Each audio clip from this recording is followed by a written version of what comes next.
1. This is Lacey Rice with KYSports.tv talking to Coach Luke Garnett, head track and field and cross country coach at Georgetown College. How you doing today, Coach? Doing pretty well. How about yourself? I'm doing fine. That's good. Coach Garnett is in his 3rd year at the helm for Georgetown, and he is about to take his troops That's right. out to the field here in the near future. 1 week. 1 week. 1 week from today. Okay.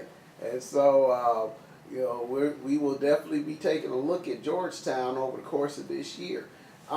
So, Coach, can you tell us a bit about your background? Because we do know that you are a graduate of Georgetown, that you Yes, ran sir. here yourself, and you are another of the coaches who have returned to his alma mater to take over the program that he competed in. Yes, sir. So I grew up Harrison County, Cynthiana, Kentucky. That's where I'm from, and enrolled at Georgetown 2006 and competed all 4 years.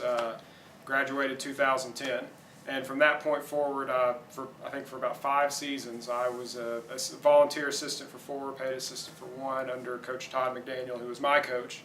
Helped him out for a few seasons, and when he needed to move on, I've stepped up into that. So I've been associated with Georgetown now for 11, 12 years or something. So it's kind of weird saying that, but it's that's I guess the gist of it there. When I was in undergrad, I was a 3-time national qualifier, twice in cross country, 1 time in track, and we're hoping to add more people to that list here as I continue forward. Okay. Well, you have the men and the women. Yes, sir. Up under you, and last year it seems like your women did really well. Yes, sir. They were either near the top or at least in the middle of the thick of pretty much every meet last year. Yes, sir. They did very well. The women's team's a little bit ahead of the men right now. Our numbers are a little bit larger. The men, we've been rebuilding for a couple of years, trying to get that going. But the ladies are benefiting from we have a very strong last year junior, this year senior class. And our men, we have a good senior junior class leadership, but they're mostly track athletes who also run cross country. So we're really young on the men's side, and we're trying to build that up and hopefully get some momentum rolling into the future years. Okay. Now, as far as your program, you've had a lot of success, it seems, especially in the classroom. Yes, sir. With your student athlete. We've taken a whole lot of pride in that. We've always had very good GPAs as a whole. We're usually one of the top teams in the at Georgetown, I should say, have one of the highest GPAs. It's usually us, and on the women's side, it's usually us in soccer fighting for it. So that's always, Leah and I are always battling there, trying to get that high GPA. Volleyball as well. But we've had a lot of success in the classroom. I don't know what it is. It's been that way since I was an athlete.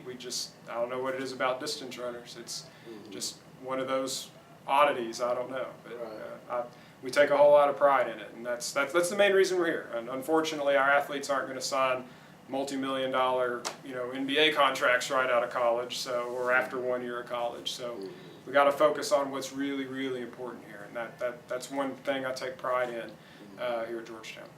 Okay. Well, you yourself have a bachelor's in mathematics. Yes, sir. And a master's in statistics. Yes, sir.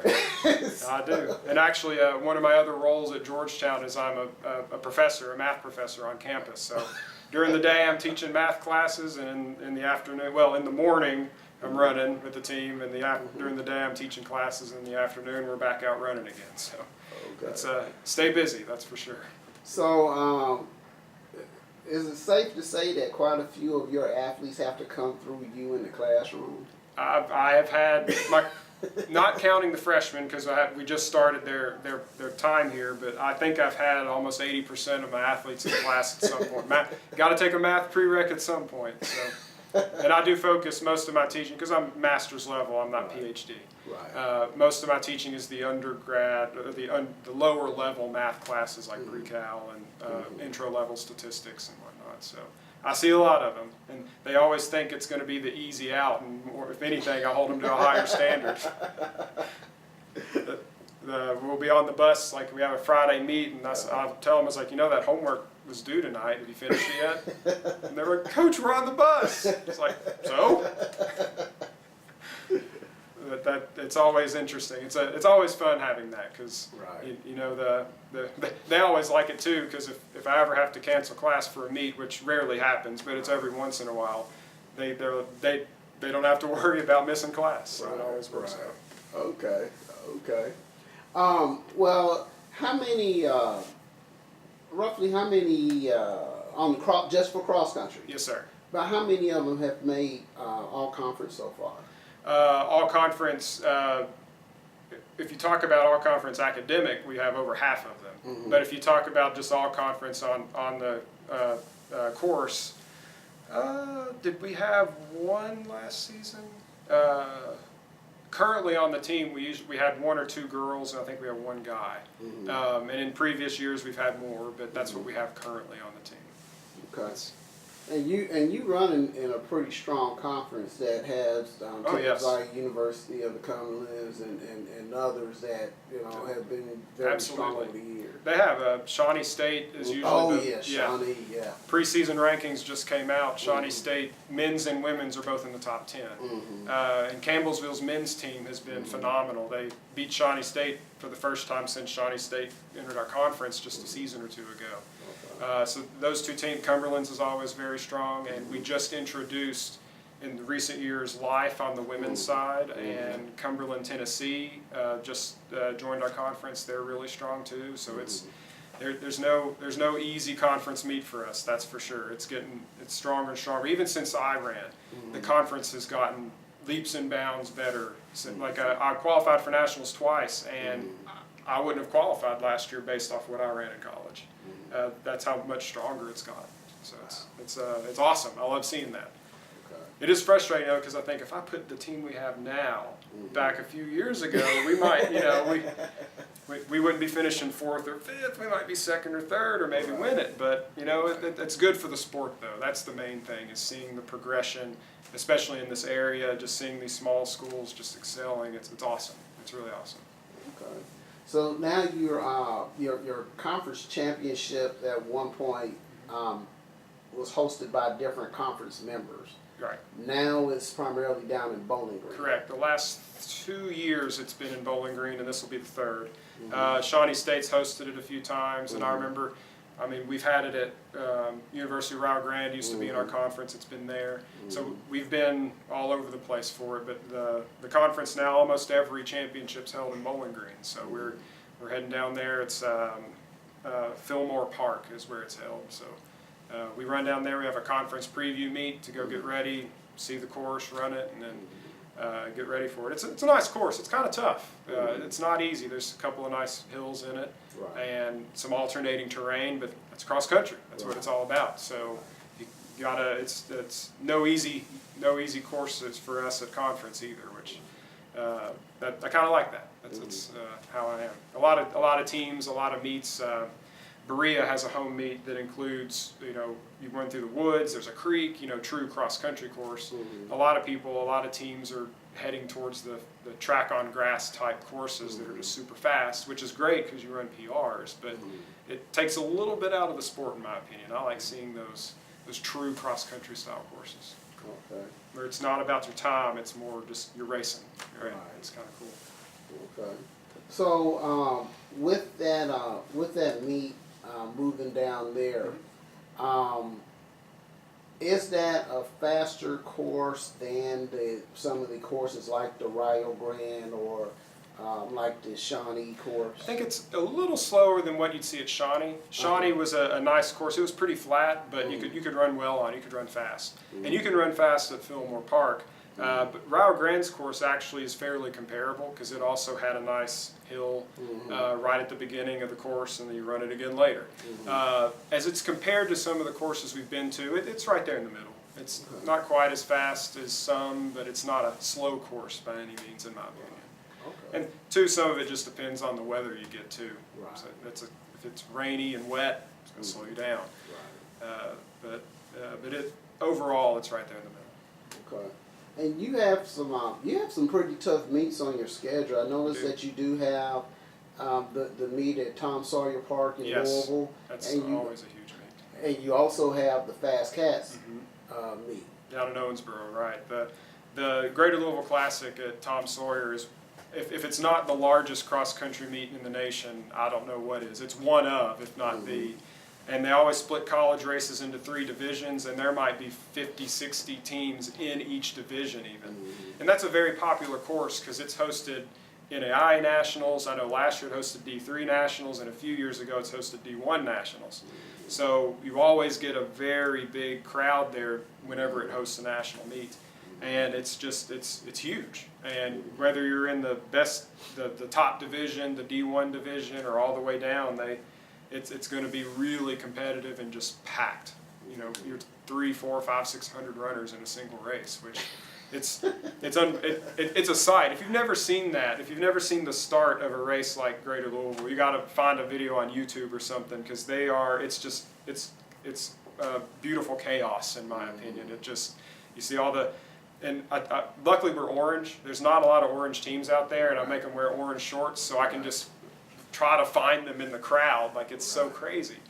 But it's always just an awesome experience there. And Owensboro Fast Cats, we always love going down there. It's hosted by Kentucky Wesleyan and Brescia, I believe. And it's always a nice fast course. There's always high school meet there too, so you can do a little recruiting while you're there, and and that's always a fun one too. So that's one thing about our sport is, it's not a one-on-one thing. In any given week, you're competing against Division 1, 2, D3, or NAI teams. Like, it could be some of the top in the nation and all the way down. Like, it's pretty cool to get to experience that. Not all the football and basketball and soccer teams necessarily get to experience that. They might scrimmage, but they don't actually compete at the same time. And it's kind of just a neat thing that's kind of unique to our sport that I love. Okay. Well, talking about the recruiting aspect, you have a lot of kids. I think, well, once again, most of your kids are from Kentucky. Yeah, Kentucky and Cincinnati is our biggest pool. We get and they're from all over the place. We have as far west as like Union County and Paducah, E-Town, and then we've got a young man that graduated from Russell High School on the other side of the state there. So they're from everywhere. We get a lot of kids from Cincinnati. We've had some success up there, but Cincinnati is such a huge area. It's not too bad. We even have one young lady who's from Mexico. She's from, I think, Saltillo, Mexico. I'm sure I didn't pronounce that right. But she transferred in, so that was more of I didn't recruit her from there, so we got lucky on that deal. But mostly just Kentucky kids. I mean, for me, I relate to Kentucky kids really well because I'm born and raised here, especially in this area. So those small town kids I tend to relate to very well because I was one of them. I am one of them, however you want to say that. But we've been getting up into Cincinnati a little more lately. We recruited a couple of kids from there, and then it kind of snowballs. So you get 1 or 2 kids from a high school, then they know somebody, and they help you recruit them and pull them in, and it kind of just migrates around. It's kind of neat how all that works. Okay. So how now, we know in NAIA, you could pretty much recruit a kid no matter what grade he or she's in. Yeah, essentially. I mean, right. A little bit more relaxed, let's say that, right? What would you say would be the youngest person that you've recruited so far? In some regards, one of my coaches, Betsy Evans, she who jokingly, when she had her first child, I said, "Here's a scholarship right here," because she's a machine. She's so fast, and I know her kids are going to be too. But in all seriousness, I've recruited some kids that were like sophomore, junior, but it's more so because they had a connection. We had a young lady a few years ago, Taylor Godar, and I'd been kind of recruiting her younger sister for a few years just because of that connection. But mostly I tend to stick to juniors and seniors in any given year. So at this point in the recruiting, I've talked to a lot of juniors from last year that are seniors now. But now I'm going to be working on the juniors for this year, for next year, if that makes sense. So that's usually how I work with things, is that junior, senior class is what I focus on. But I usually don't reach out to too many freshmen or sophomores, but if they reach out to me, then I will talk to them a little bit more. Just, focus on right now, maybe getting their ear a little bit, but that's usually how I go about things. Okay. Can you tell us about some of your athletes? Sure. What, anything in particular, or? Who would you consider to be your standouts right now, or the leaders of the team? Sure. So on the guys' side right now, our top returner, Dustin, he's unfortunately not going to be able to compete this season, and one of our other seniors, Austin, is out with injury because he had to have surgery. So on our guys' side, we're a little thin because two of our top returners are going to be gone. In terms of returners, we still have Ben Peterson and Grant Carr. They're both going to be back, and I expect them to be in the top 5. And I've brought in 4 freshmen this year, and right now I'm expecting the team to be led by Justin Tavener. He's a freshman out of Cincinnati, Amelia High School. And I also expect Wesley Qualls out of Bergen to be up there in the top 2 or 3.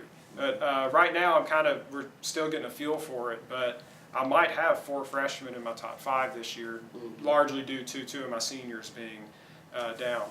But we'll get both of them back next year. So I'm hoping that we can use this year to get those guys experience, and then next year can be, that time. And I hope I'm not one of those coaches that's always into next year. Right. But I think we're going to be there in just another season or 2 on the men's side. We also have a couple guys on the team. Cody Cooper, who was the Mid-South Conference decathlon champion last year, he runs cross country. Now, his goals usually, coach, I don't want to get last. But, he's more of a jump and throws type guy. But in terms of and we've also got Eric Mills, he's a 400 runner that also runs. And they're 2 of our more vocal leaders. They're not necessarily up there in the pack, but they're the ones you count on to be there every day to lead the team, and we're really excited about all that. On the ladies' side, we have a newcomer. She's not new to the team. She ran track last season. She transferred in. Her name's Lucy Berlanga, and we expect her to be leading the ladies' team. She is a senior, and this is going to be her last season with us, but Lucy's probably going to be leading, and Karina Egger, one of our returners, we expect her to be right there with those 1, 2.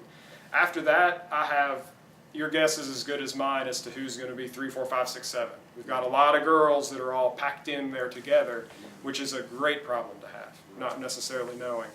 So we're really young on both sides. I have 24 on the roster, 25 on the roster. One's one's just helping me out. She's a manager. And of the 24, we have 14 girls and 10 guys, and 10 are freshmen. So 10 out of our 24 are freshmen. Okay. And 13 out of 24 freshmen are sophomores. So we're really young. And I think we only have 2 juniors. So we're going to graduate a few and then have another year there to help rebuild. But that's what we're expecting to see. Lucy and Justin are the 2 I'm thinking are going to be leading the team most of the season. Okay. Knock on wood, no injuries. That's always we got to hope, right? Right. Well, let's talk about the Mid-South for a second. What's the competition like there? So the Mid-South is, like I said before, it's leaps and bounds. It's growing and growing, getting better and better every year.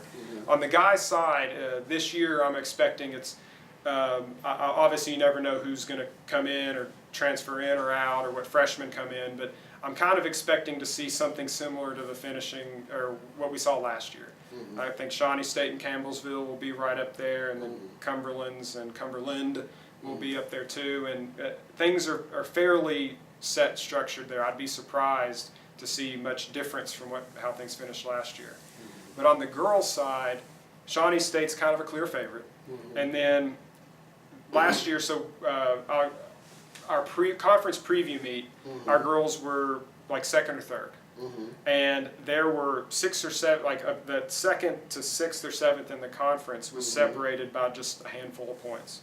So the women's conference, it's kind of up in the air. Now someone may have brought in some new recruits or transfer that separates them out from that pack, but there's a large pack in our women's conference that, you know, one bad race or one really good race could move you from a 6th place finish as a team to a 3rd place finish as a team, and it's going to be a close one. But the conference is just getting so strong.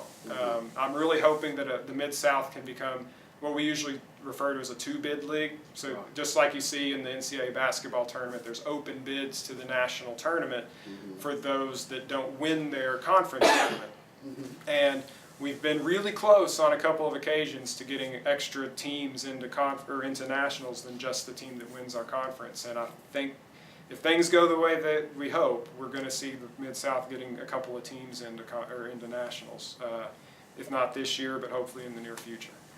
That's something we've talked about a lot in coaches' meetings. We really want to push that. We really want to do whatever we can to get 2 teams to nationals and really solidify the Mid-South as a cross-country conference, not just football and basketball. You know, so we're hoping to get there.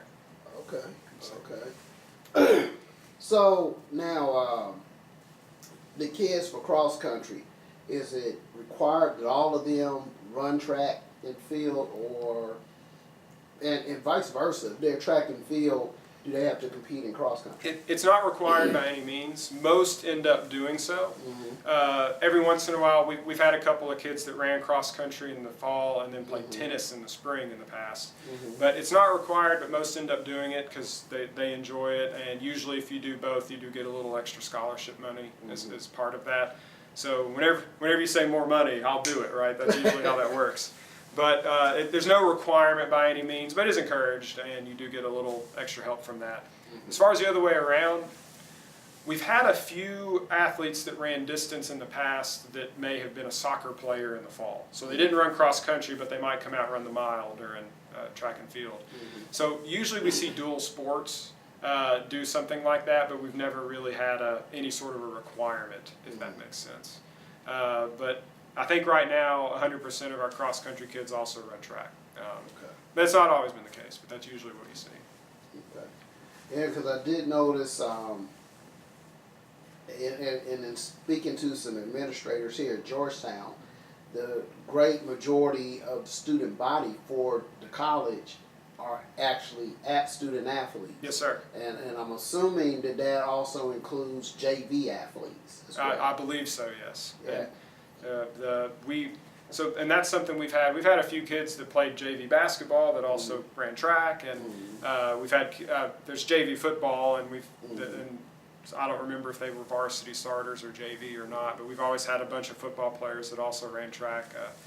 The cool thing about track is that it does so well. It lends itself so well to everything else. You know, staying in shape and just even if you're jumping, the power that you need to develop to be able to high jump or long jump is very conducive to what you're doing on the football field.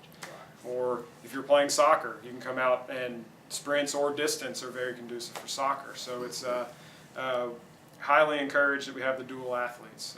It's awesome. But you're right, Georgetown there's a lot of athletes here. It's very athletics driven in that regard.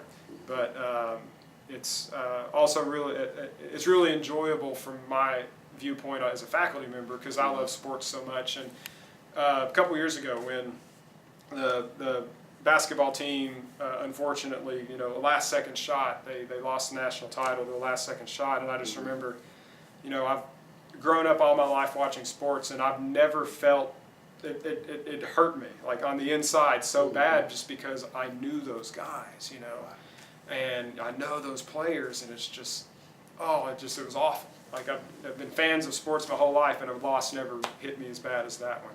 And that's one thing that's cool about our campus is you do see a lot of the athletes out and supporting each other. The soccer scrimmage is going on right now, and I think half of my cross country team is out there with a flag, waving it, cheering, probably heckling the other team, but hopefully in good fun. That's hopefully. But that's one cool thing about Georgetown with all the all the sports are there, and for the most part, people are supporting each other, and it's just a cool environment on campus. Okay. Well, Coach, as we get ready to wrap up, Yes, sir. Can you give us an outlook or a synopsis of how things went for you last year, Sure. especially near the end of the year? And then got one more closing thing for you after you answer this. Yes, sir. So on the ladies' side last year, we started out really strong out of the gate, and we were finished in the top 2 or 3 at our conference preview meet, and then I think we peaked out a little early and we struggled, kind of limped across the finish line at the end of the season.